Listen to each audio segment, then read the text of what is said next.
bertangan dingin dan dapat membawa DKI daerah khusus Jakarta menjadi semakin baik ke depan.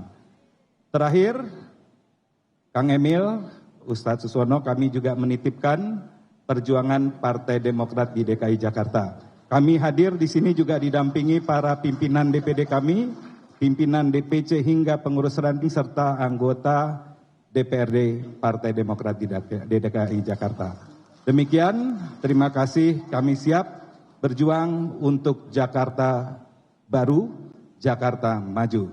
Terima kasih, wabillahi taufiq wal hidayah, wassalamualaikum warahmatullahi wabarakatuh.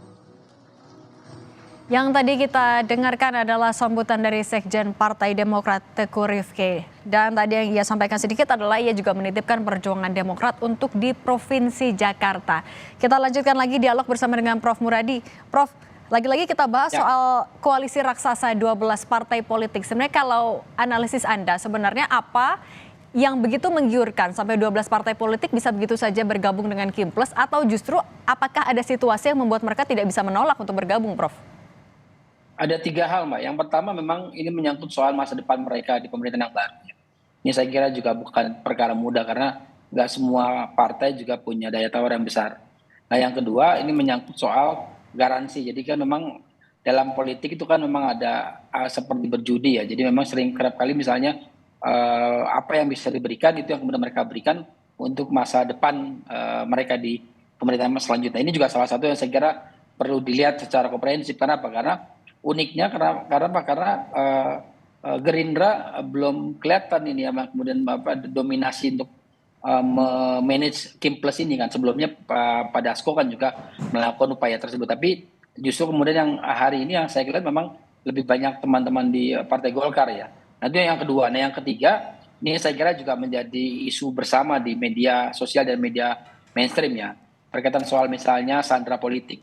Nah, sandera politik ini yang saya kira menjadi salah satu yang agak rumit untuk didiskusikan, tapi kemudian susah untuk kemudian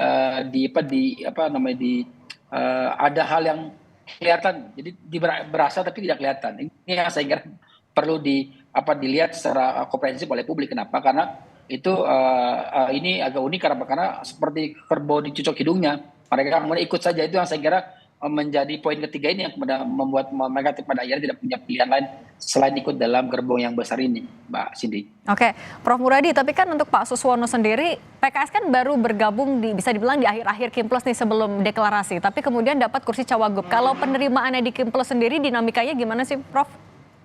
Simpel, karena PKS kan menang di Jakarta.